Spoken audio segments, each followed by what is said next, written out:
Hi, I'm Chris. I was asked to speak only a couple of weeks back, and I used to be on the board of the National Enterprise Academy, which then became the Peter Jones Enterprise Academy, and I've always enjoyed working with students. But please allow me to start a brief talk by telling you a little bit about me. So I'm Chris. Has anybody heard of Camp America? Yeah. So most people. I own the biggest Camp America company. We send 6,000 young people a year. I'll try and recruit you guys in a little bit to work at American summer camps in the summer. But I want to go, again, if you allow me, I would like to go back to when I was old enough perhaps, or maybe the demographic, to go to the Peter Jones Academy, which didn't exist at the time. And I'm going to tell you a slightly miserable story, and I feel I have to. Something pretty incredible in my life happened last night, which is, and you guys, and all that's happened since it happened to me last night, is that I've told my wife, went to sleep, and come here way too early. So I want to reconstruct my normal talk to get to that point. When I was 16, so you guys are 17, 18, 16, 17, 18, 19, 20? Somewhere in there, okay. When I was 16, I was in the Hillsborough disaster. So in the Leppens Lane end, and it was a pretty pivotal day in my life, and there's a reason I'm telling you that. That's the thing that happened last night. And it really messed me up. I understood life was short, and people, when you understand that at such a young age, and when you've got very graphic images in your head, it can take you off the rails. And it's not as if it takes much to get somebody from where I'm from, Halewood, one of the poorest parts of Knowsley, to go off the rails. I went to the second worst performing school in the UK at the time. Only 5 of our year group of 150 got 5 GCSEs or more. I was one of the 5. Good for me. And because of that, because I was a pretty good kid, or I was focused on a little bit more academics than some of the others had managed to become, a lot of the teachers knew who I was. And then the Hillsborough thing happened, and then I became pretty famous not famous, but pretty well known in the school, particularly with the teachers. That Chris has got some extra baggage going on at the moment, and for 6 months I allowed myself entirely to forget about my future, to not think about anything other than life is short, and actually life is crap. That's the way I felt. And even more than Hillsborough, those of you who are old enough, and you guys probably weren't alive at the time, but there was the Sun newspaper, and again, this isn't my normal talk, I just wanted to tell you, the Sun newspaper threw me hugely off the rails by accusing Liverpool fans of urinating on the police as they were resuscitating other Liverpool fans. Complete lies and things that really made me doubt the ethics of leaders, particularly in Calvin Mackenzie, the editor of The Sun. So I was hating people. And there's a reason that I'm telling you this. And the reason is a woman called Mary Wilson. Mary Wilson was an English teacher at Halewood Comp. And 6 months after the worst moments of my life, I guess, 6 months later, I was walking into college, just started A-levels, and she grabbed me, and this woman who is about that big, and I was tall then, she's probably in her early 60s at the time, she grabbed me and she threw me into her office, and she did something that I don't think is easy for teachers to do nowadays, which is cancel her lessons for the whole day. And she spent a day with me, which is pretty phenomenal. And here's the point, Mary Wilson changed my life. Mary Wilson became the most important day of my life. It was in 1989. The most important day of my life isn't Hillsborough. The most important day of my life is when I found Mary Wilson, or rather, when Mary Wilson very forcibly found me. What she made me do was, she asked me a pretty simple question, not easy to answer, but a simple question. What would you like to do with your life? And 16, I didn't know exactly, but I had a general idea. I said, Mary, I would like to be a writer. That's what I'd really like to do. And she said, Chris, that's great. Are you okay being a poor writer because you're not very good? And I thought, well, I mean, I did think a few things. But I looked, metaphorically perhaps, I looked around and thought, actually no, I'm sick of being poor. I don't necessarily want to be a poor writer. My image of writing was that I would be a very successful author who, with millions and millions of copies sold in a big house on a big hill. That's kind of what I was thinking. So that was my 16-year-old image. And she said, well, if you're not okay being poor, why don't we come up with a different type of plan? And we spent a day writing my life plan. And the life plan went like this, and it's a piece of paper I still have. And Mary said, well, you clearly hate everybody at the moment. Why don't you do this? Travel the world for a moment and put your life into a context. The only time I'd ever been outside of Liverpool at the age of 16, genuinely, was to watch Liverpool play football away. Is that not a pretty pathetic context to put yourself into? The only time I'd ever been outside of Liverpool was with people from Liverpool. I'd never even been to Manchester without swearing at them. So it was an odd context that I had. And she said, travel the world, and then consider this, start a business. I'd never heard anybody say that was something I could do before. It was a message that no careers guidance, if there was any, I don't remember that at the school. But there was certainly no example of entrepreneurship in my family or around me. And Mary said, start a business, make so much money that by the time you're 40, you retire, and then you can write books. And if they're crap and no one buys them, who cares? And I thought, I mean, it was over the course of a day, so it wasn't quite as concise as that. And I've got this piece of paper that basically lists a sequential plan, all the way from 16 to 40. And so, first job was to travel the world. I'd already promised my dad that when I was, that I'd get to university. My dad was a long-distance truck driver, lorry driver, and worked so hard for me. He was often away for days, and I'd just lived with my dad. So sometimes from the age of 12, it was just me living off pot noodles and tomato sauce sandwiches in my home. And I grew up very quickly because my dad would be away for the nights and I had to look after myself. It seems a bit weird, that, doesn't it? However, I was pretty entirely in love with my dad, because I knew he was doing every single thing he could to look after me. And getting a bit emotional because last night completely freaked me out. So he worked really hard for me, and I'd promised him that I'd go to university and that I would take advantage of things that other people that was open to me, but nobody else seemed to have attained in the family. So I went to university, and the day after my final exam, because Mary had told me to, I got on a plane and I went to work at an American summer camp for the summer. And I thought that 3 months would travel out of my system, and I'd put myself into a context. Going to Minnesota doesn't necessarily put you in a context.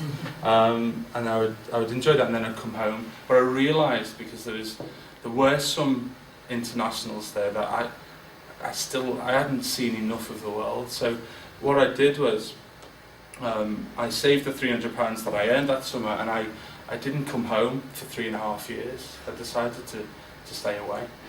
And I worked in the worst jobs in that you can do. I did door-to-door sales in Melbourne for 6 months, and I was really good at it, and I learned really unethical sales practices, and that's and then I went to I was a 24-hour security guard at a supermarket in Bangkok.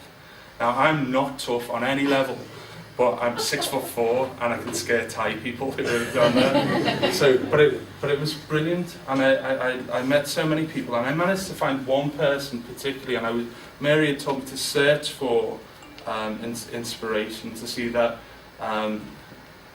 someone like Calvin Mackenzie, sorry to name him, scumbag that he is, that he's an anomaly. He is the exception, and that most people are ethical, and most people want to do well for their community and for their family, and that is a universal truth.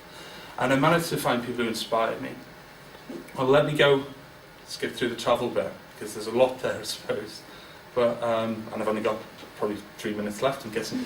But I came home and I started my first business, which was I discovered that what I wanted to do was to the summer camp experience that I had through Camp America. I thought I could do much better than they could, because I was a cocky person when I was 24. So I came home and I started this company called Camp Leaders, and Camp Leaders went really well, but not for a long time. Just to talk to you guys for a second, it was 3 years before I paid myself, and in the first year we sent 32 people to America, and it was very hard, and I actually sold 50% of this company in 6 months' time, because I didn't realise I had to raise money to buy 32 flights to get people to America. I thought, because I'm so charming, clearly, that all my clients in America would pay me early, but they all stuck two fingers up and say, we'll pay you the same time as we pay everyone else. So suddenly I had to buy 32 flights, and I sold 50% of the company for £6,000 to my swimming coach, who had a credit card.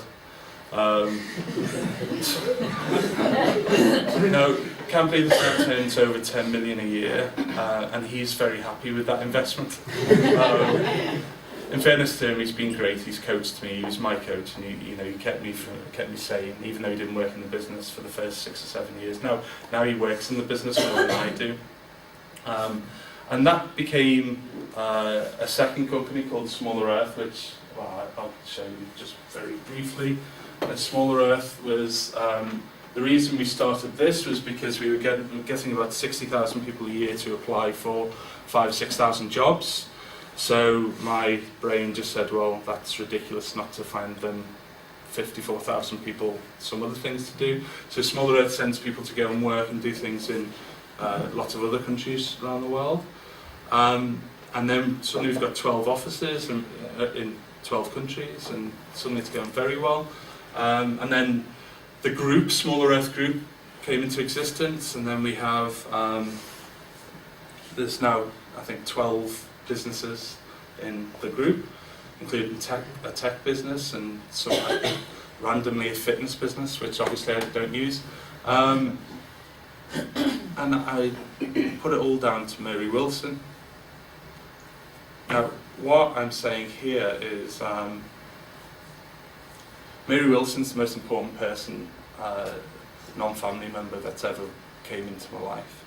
And there are 50 people in this room or so who I'd like to invite to become, please, basically be Mary Wilson. I say it in speeches a lot, which I do quite a lot now. And it's a dodgy thing to say when your first business is called Camp Leaders, that I want to be Mary Wilson. But it's true. And 2 years ago, I just mentioned this briefly a second ago, I was very nicely manoeuvred out of being the chief exec of the group of companies. So I'm no longer the chief exec, now I'm the founder. I'm also the majority shareholder, so that's okay. But I was navigated away from managing the day-to-day business, because I think entrepreneurs, and you'll hear people say it all the time, and famous people say it, that at some point you've got to understand when management is more important than your entrepreneurial energy. And the companies doubled their profits in the 2 years since I left. So there are messages in lots of ways for entrepreneurs to have the confidence and boldness to start. And if you guys are at college doing this, it's the best thing that I was ever told to do. It's changed my life, and I also just said something very unusual to Helen. I'm the happiest person I know, happiest person I've ever met, and that's because every day I can choose what to do, like be here, and also it's because when I say happy, by the way, it doesn't mean I'm not stressed. It's not the same thing. I put myself in the firing line every day, but I choose to do that. And I want to end my session on my example of me trying to be Mary Wilson. When I was somewhat forcibly ousted a couple of years back, I had a chance to analyse what it was that Mary Wilson had said to me again. And I was already doing quite a bit of public speaking, and I was realised, shit, sorry for the bad language, shit, I'm almost 40. Mary says, and she's been alright with my life so far, Mary says I need to retire when I'm 40 and write books, terrible books. She steered me away from the terrible, but that's the likelihood. So I'm 37, and then I'm 41 now, by the way.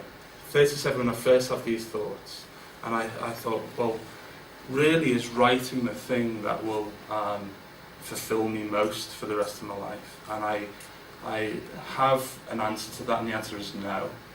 The thing that fulfills me most is trying to work with young people, and the support that we can give them, I'm not looking at you lot now, but the support that we can give them as an older group of people, it's not only important to offer that time and that energy, it's critical.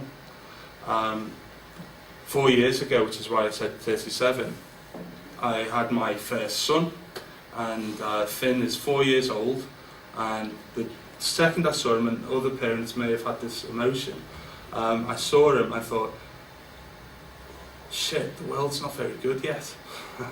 There's too much going on that I don't like.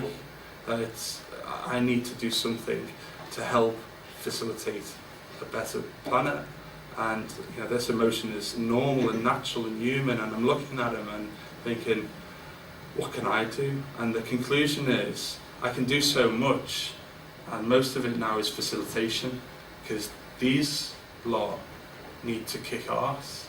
They're going to inherit so many challenges to overcome, that if we don't give young entrepreneurs the support and the confidence to have a go and do it well and fight for a better economy or a better environment or whatever it is, then we're screwed.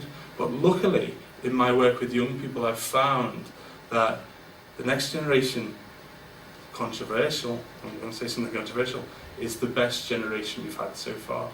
Not because they're any better than us as humans, but because they've grown up in a society that is interconnected globally. They can collaborate with their entrepreneurial ideas instantly across borders and across beliefs.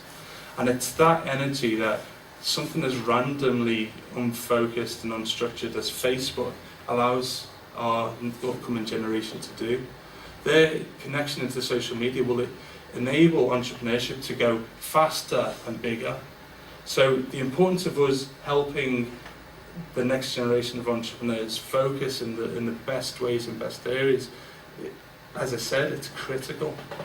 So what I did, just to do my own plug a little, is in April we launched something called World Merit. World Merit is to provide opportunity to anybody of 18 to 26 as the target age who can clearly demonstrate their merit, that they deserve it, that through their actions they are global citizens, through their actions they intend to be the best that they can be. And as an organisation, World Merit is to provide opportunities for people to reach their potential. And the first thing we did was we launched a social media platform. This is the platform. There are 18 people in chat at the moment. Stephanie is trying to talk to me, which I'll ignore her. She's from Mexico. I don't know what she's doing awake because it's very middle of the night there. We already have 75,000 people from almost every country in the world, just not North Korea, in the community. And the community's got a very simple premise. Take action, do something, start a business if that's what you're talking about, but take action. Social actions in your community, actions to build your career, whatever that might be. Take action, those actions get you points. So we're gamifying social action. So take action, get points, or merit credits as we've called them, and those credits make you eligible for opportunities. Now those opportunities are my job, to fill in opportunities for young people.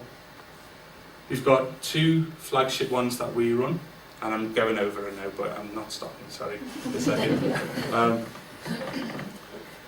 We've got a program called Merit Next that starts in July, where the best people we can find from this community, not the best in terms of academics, but the best in terms of get up and go and gumption, I guess, will be given a life-changing leadership program that involves a week in Liverpool during the International Festival of Business, a week in London, 11 months being virtually coached by a company that coaches chief execs from big companies normally, and will refocus their energy to mentor our young cohort.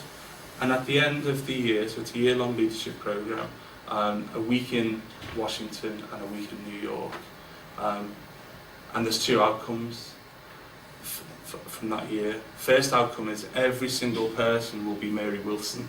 Every single person will have to write a life plan, and we will intensively mentor and coach them towards those first milestones across the year. That's the first outcome. The second is we're going to try and solve two global issues by having the team work with thought leaders and NGOs and companies around the world to tackle 2 things. Gender inequality is one, and the second one is still to be decided, but it's probably in the environment. And they're going to present their report at the end of the year to somebody in the White House. I'm confirming that. I'm flying to DC, Washington tomorrow to confirm exactly who, and I want as high up as I can. So life-changing opportunity for free for the people who demonstrate their citizenship and drive. It's free for them, it's not free for you guys. I want you guys to help me pay for it, by sponsoring individuals. Other opportunities are being plugged into the community, like the University of Liverpool have just agreed yesterday, so I just want it in writing first, to give 2 fully paid scholarships to people from this community every year to study any degree free of charge at the University of Liverpool. Based not solely on academics, but based on the social actions and the points that they accrue in here. And we want to plug in as many of those opportunities for jobs, for leadership programs as we can, and for mentoring. So that's World Merit. There's a lot more to it than that. And to end my message, I would love it if you supported this academy with more than just words, and that if they ask you to come and talk, that you do it, and if they ask you to come and mentor, even more importantly, that you do that, and that you give your time to this group, and if they can show that they deserve it, then be a Mary Wilson, please. Thank you very much.